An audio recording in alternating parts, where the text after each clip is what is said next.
So today we're speaking with Dan Rose, who is president of Elite Metal Finishing in Oceanside, California, and also Jim Castigilia, who is the founder of Business Street Fighter Consulting in Raleigh, North Carolina.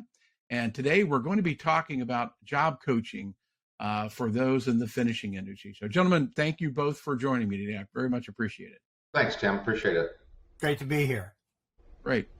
Dan, let's start with you first. I just want to kind of give your background in the finishing industry. You were originally in the tool and die industry for many, many years, and then found yourself buying a anodizing operation or starting an anodizing operation in 2000. So give us a little background, just if you can, just kind of give viewers a little bit of where you come from and how you got here today. Yeah, in my college summers, I used to work in a metal distribution warehouse, and kind of my father was in the business, and so I kind of liked the industrial environment. Got out of college, went to work for a metal service center, got transferred to San Diego in 1985 with that job. Kind of always wanted my own business, so I went into the cutting tool business as a distributor. I did that for about 10 years, and then I finally wanted to go into the metal finishing. I don't know why, but I ended up going there, and I had a little bit of an issue with my previous partners in my cutting tool business, and didn't work out for us financially. They ended up going bankrupt eventually. So I got into the metal finishing business, looking to do something in that area, and one of my customers referred me to people that were in that business, and they were interested in taking a look at that. We're going to another company, starting fresh. So I hired them, and we started in 2000, and here we are in 2022, and I've got a good business, 55 employees, and running 2 shifts, and it's been a good run for us. Great. Yeah, congratulations to you. Like I said, especially out in California, it's a rough market, but sounds like you're doing very, very well. And most business owners don't get past 3 years. 5 years is great. 10, 20, you should get a big ribbon. So there you go with that. And so, and Jim, your business, Business Street Fighter Consulting, it's an HR management consulting. Tell us a little bit about that. I work with owners of businesses, typically from 2 million to up to about 100 million in sales, and work with the owners. And these are all people, the one thing they have in common is they want to grow their business to the next level of achievement and growth, but they are running into some obstacles. And these are obstacles that are very, very typical when you're going through these bigger milestones. So I help them solve problems in new ways. And I've been doing this.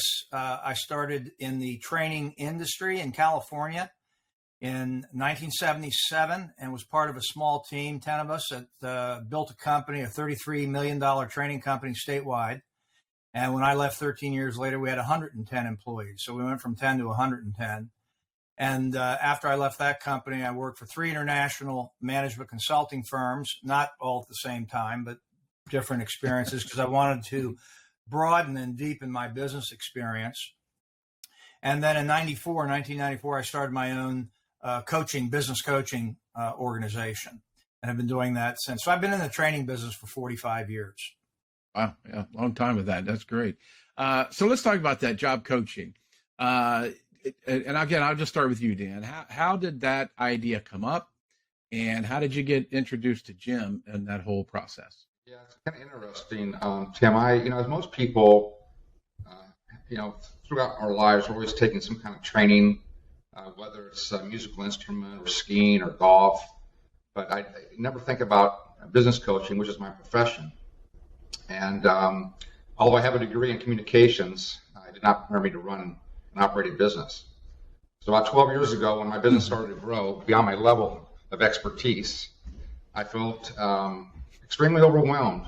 So I started to search the internet for classes on business, and ran across this company called Business Breakthroughs International, which was a 5-week virtual training course developed by Anthony Robbins and Chet Holmes.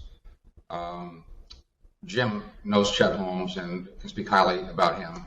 The course included a series of videos and 5 sessions with a coach who was assigned to me, and that coach was Jim. Gotcha. Okay, yeah. And so how long were you searching for a while to try to find the right one then with that? Probably a good 6 months.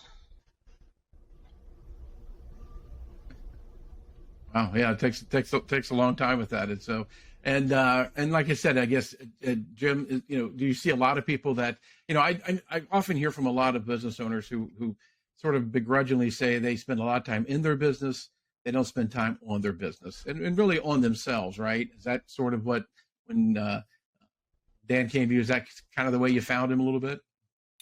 I would say that Dan was looking for support, and it's true that it's lonely at the top. Mm-hmm. And when you think about it, who do these owners have an opportunity to talk to and share their ideas, their problems, their concerns, their issues with? And typically they don't really have anybody qualified that they can talk to. They can talk to their spouses, or they can talk to friends, maybe other business owners. Is an option, but Dan was really looking for some expertise, business expertise, and that was the opportunity that I had to work with him. And he lived and worked fairly close to me in California, so I decided to do a site visit and drive down from Mission Viejo to Oceanside and do a site visit. We went out. He gave me a tour of his area, his space, and his facility. And then we all went out to lunch, Dan, myself, and Yumi, his wife. And we just have had a great friendship and relationship since then. So, so Dan, let me ask you, what did you feel that you were lacking in? What did you feel that you were needing some help in? Just, when you run a business, and you've got a lot of moving parts, I was overwhelmed. I didn't know what to do next. My managers were my employees. Was I getting the most out of my employees? Was I handling the financials properly? Was I doing the right things in my business? Was I not doing what things that I'm strong at? Were my managers doing what they were good at? Or it was just trying to, put a square peg in a round hole, and I was just frustrated. Mm-hmm. And right. And working with Jim these last years has been kind of totally not stressed anymore. So that was the main thing. Right. Well, let me ask you. I guess you when you started the business, you had what? Just a couple employees, correct? Is that just 3? It was 4 of us. Just 4 of us. And so, is that what you found? Is that you're a good manager, you're a good owner with 3 employees. Then when you get to 50, 30, 40, 50, things change, right? I mean, it's exponential. I guess that's part of what you were kind of feeling, and you're only one person with that. So, so let me ask you, Jim, how did you find Dan? I mean, what state of mind was he in? What was his? Where did you find him at that time? I would say that Dan was kind of at where almost everybody that I work with was at. In other words, he had reached what they call a ceiling of complexity, and to go to the next level, he needed to really upgrade his particular leadership and management capabilities. And so when I run across people like that, and I've worked with hundreds of people, what's kind of common is that feeling of they're overstretched, they're overwhelmed, they're pretty stressed because they're running quite quickly. And I think that one of the bigger feelings is they're really frustrated with things, and because they don't know what to do. And these are people who are typically very driven. This is why they built these companies.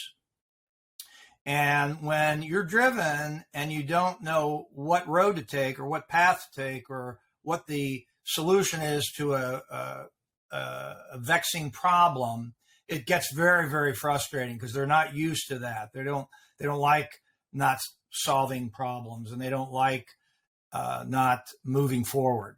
So they're pretty frustrated.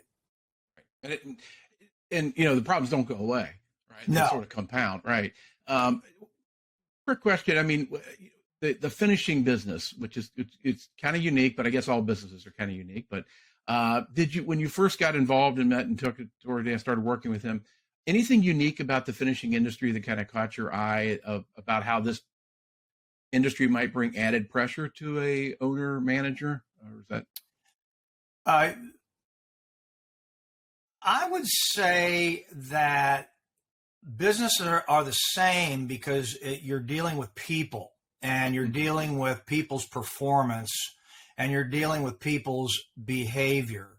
So I'm not an industry expert. I've worked with a variety of different industries, manufacturing and service, and the issues and problems are generally the same because they revolve around people and performance. So that's the common thing. So I don't have to be a business expert. Right. I say that if I want an expert, I'll just talk to the owner because they're an expert. Exactly. And so I've got all the expertise I need. It's the owner. And if I'm working with the team as well, it's the team. So if ever I have a question or a problem, I can always go to them. Right. So let's talk about step one. What was it that you saw? And what do you usually do with people like Dan? What's step one that you always sort of start out with? Well, step one, kind of what I call my first commandment, is to identify what are your strengths, what are your performance strengths, and do you have an opportunity to use those every day? And then that cascades down the organization. Do you know the strengths of your top leadership team? And so if you don't know your strengths, and you don't, because the issue with strengths, Tim, is that we're so close to our strengths, we can't see them. Mm-hmm. And so I use a world-class strengths assessment inventory. So in 5 minutes, I know what the performance relevant leadership and management strengths of my clients are, and they can learn them very quickly, and it reinforces that what they may have kind of an inkling about. So that's number one, is what are your strengths, and are you using them, and how are you using them? The other advantage of that is you begin to understand what it is that stresses you. Okay. So by knowing what your strengths are, you know where you're going to make, you also know you can begin to learn your weaknesses and what stresses you. Okay. Because where we get stress is where we get demands placed on us by our performance environments, and we don't have the strengths to deal with those demands. And that's where stress builds up. Right. That Jim's referring to, it'd be like going to a golf lesson, and the coach starts telling you what to do before he sees your swing, your address, your grip, your gotcha, your flexibility. So this kind of gives Jim a roadmap of what he's dealing with. Now he's got a roadmap. Now we can move forward. Now we can start working together. And it makes a lot more sense and a lot easier.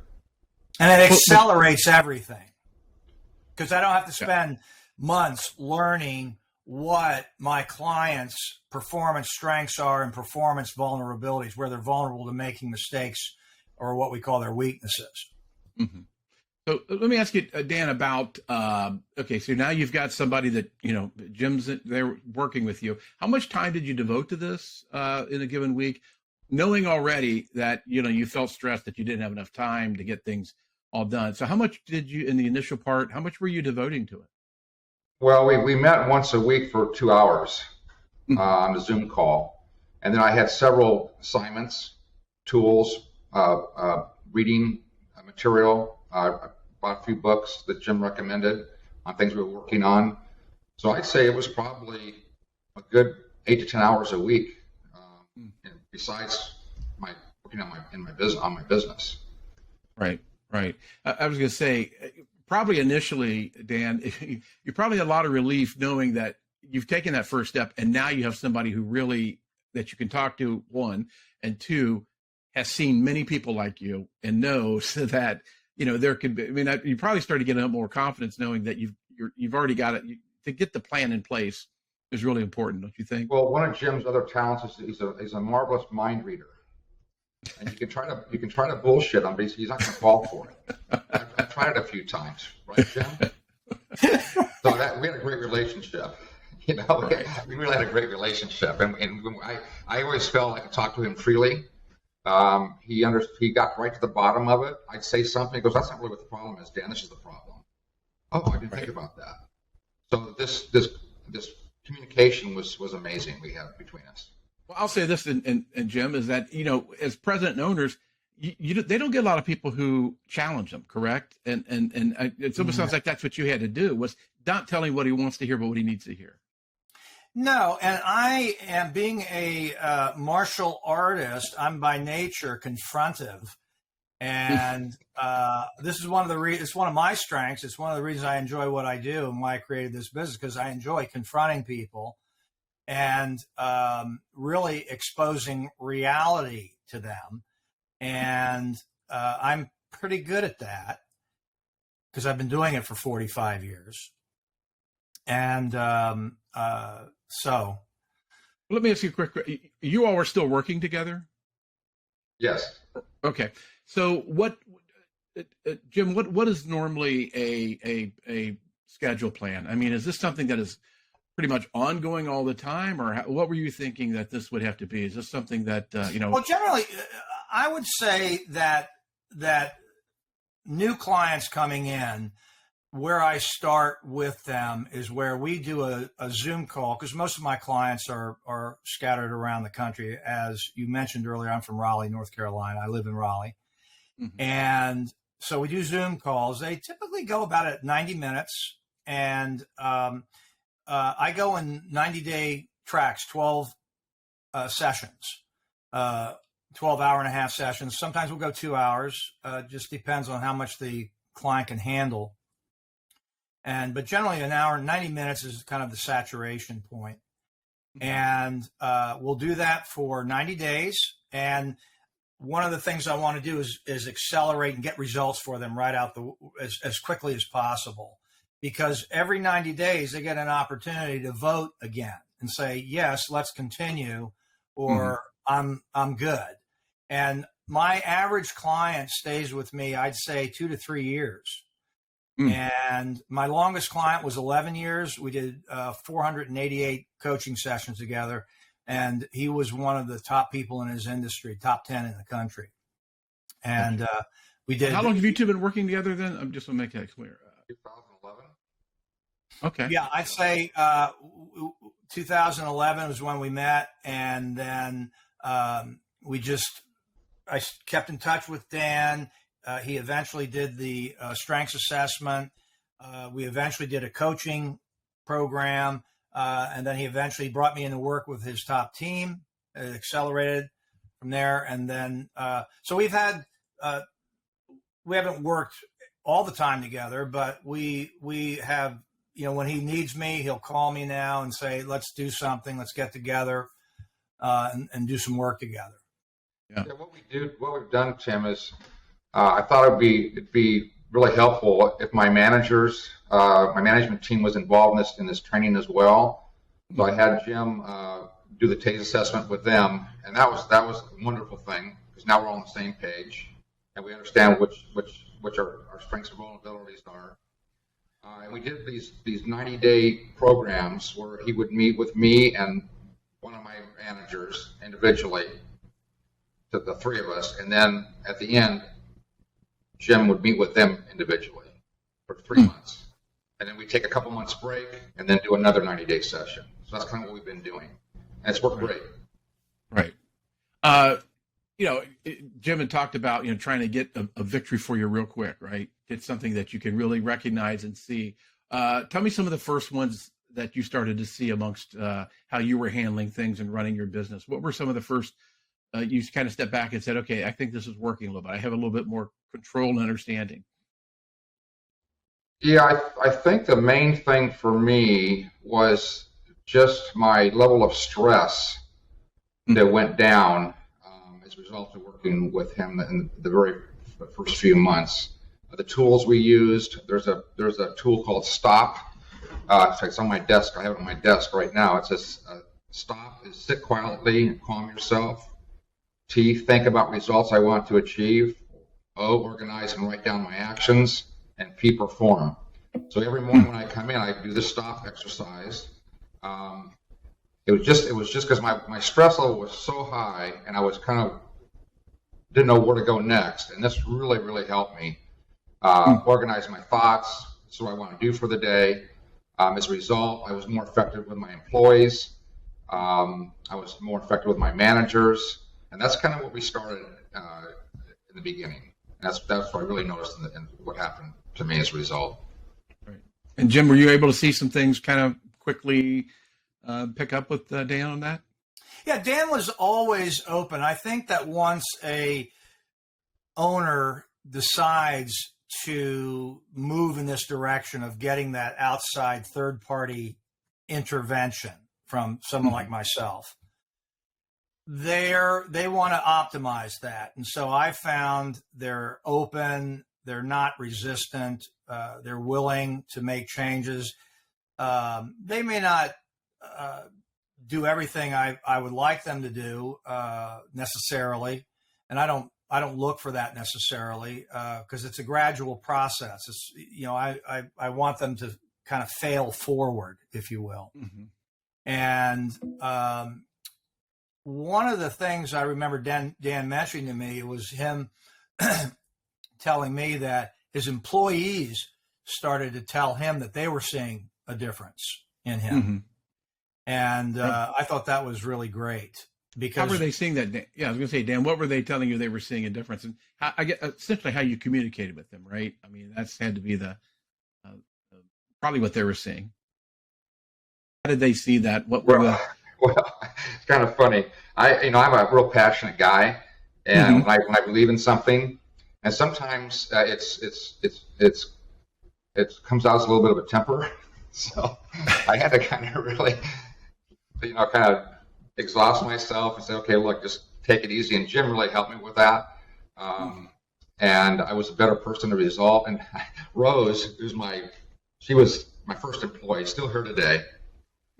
So Jim, I don't know what the conversation was, but it was she said, Jim says, Jim had asked her about, how's Dan doing? And she goes, well, I don't know what you did, but keep doing it because he's a different guy.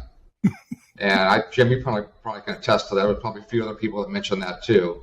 I'm just more relaxed, and I just kind of think things will rub off my shoulders, and I just take it in stride.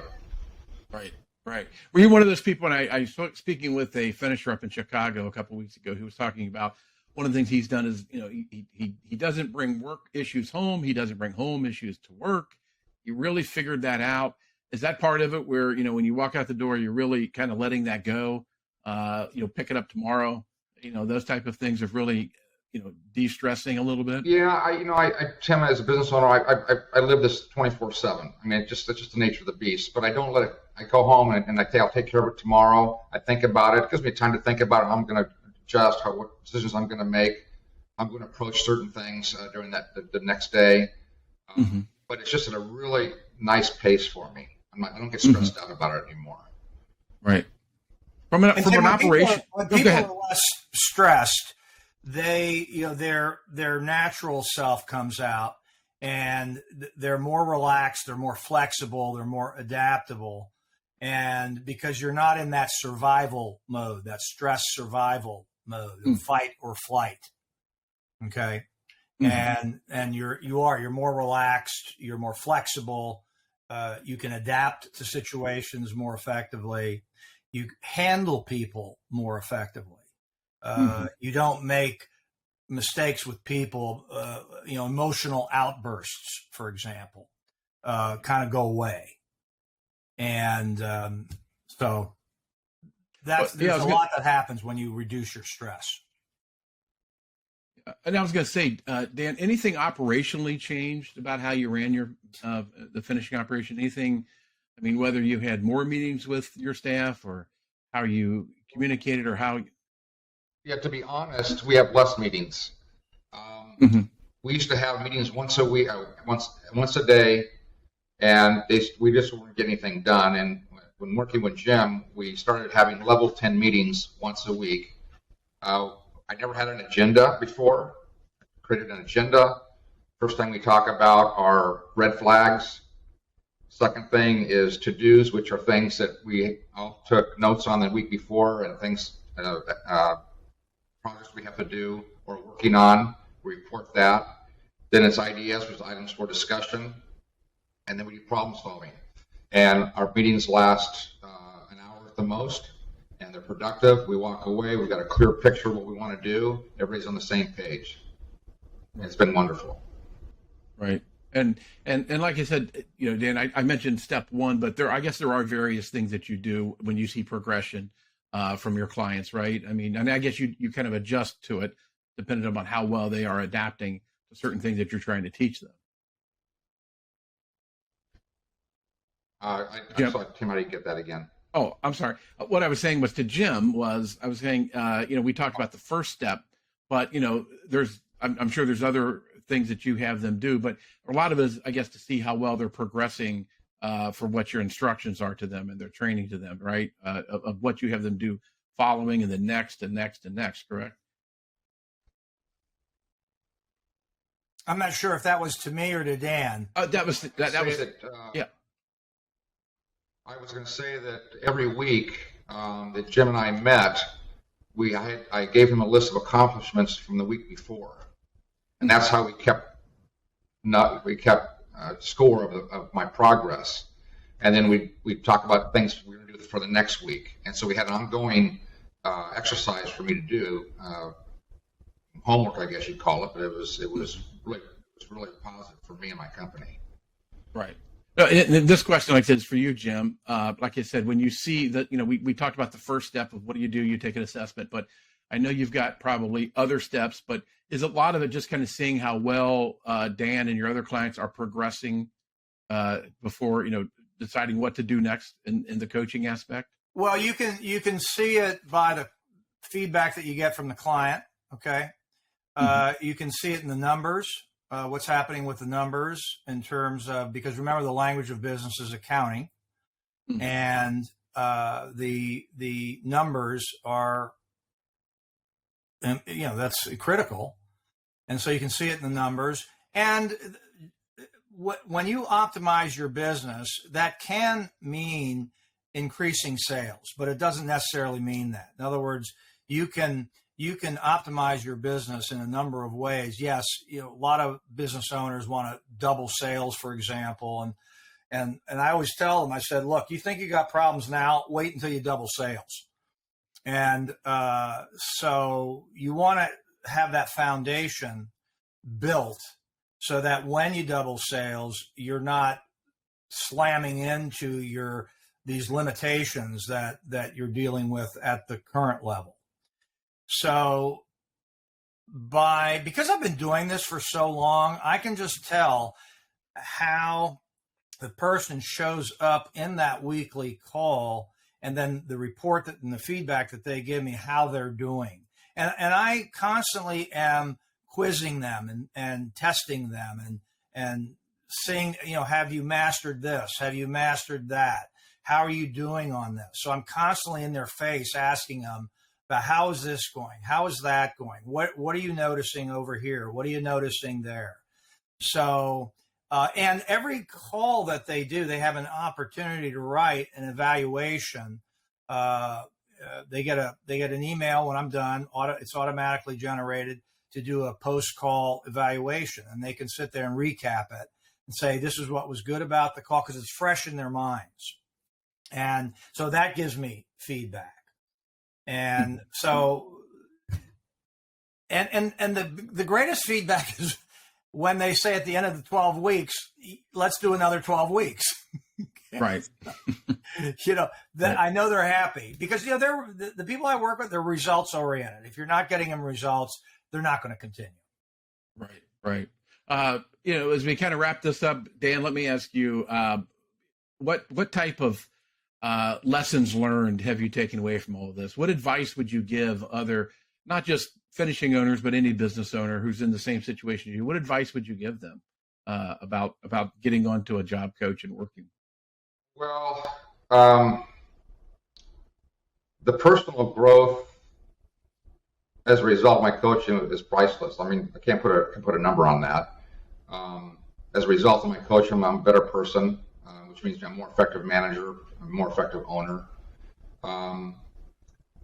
We all, as owners, we all have needs to become successful in our business.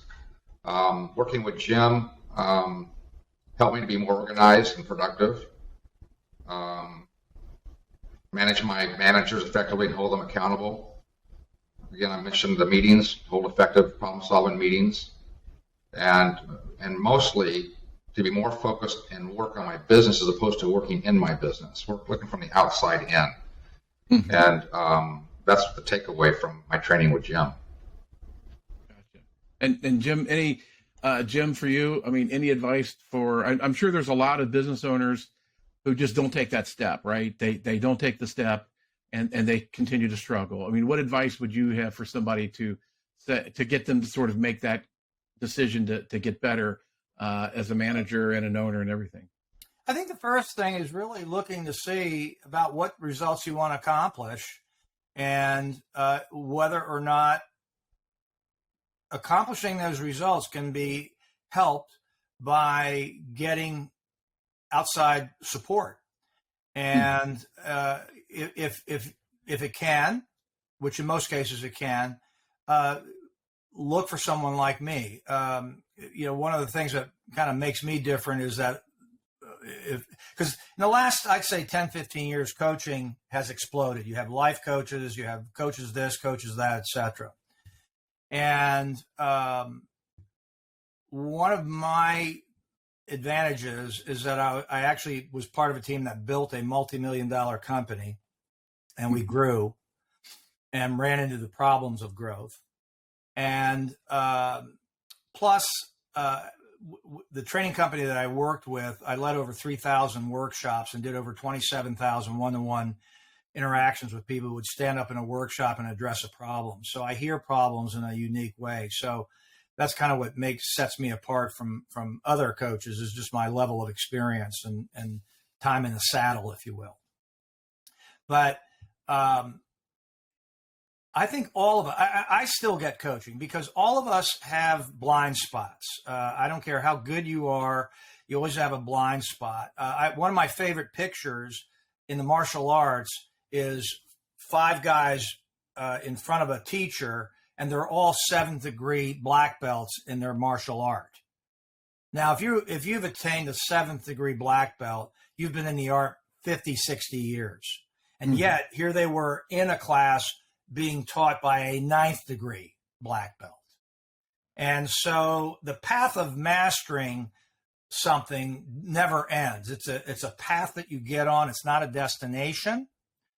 So almost every person can benefit from an outside perspective. Tiger Woods has had coaches. You look at the greatest athletes; they all have coaches. Why? Yeah, because they can't see themselves. right. So Yeah, that's what I would say. We can all benefit from coaches because we all have blind spots. We can't see ourselves like someone on the outside can see us. gotcha. Great. Okay. Well, this has been great information, like I said. And Dan, I appreciate you kind of opening up here and telling a little bit about your story with that, and Jim for sharing how you've helped. Like I said, it seems like it's going to be something that you mentioned, like I said, Tiger Woods. I remember somebody told me Robert De Niro still has an acting coach. I mean, these are the greatest, and they still have that. But again, I want to thank both of you for taking time out today and sharing your story. So thank you very much. Thank you very much. Thank you, Tim. Greatly appreciate it.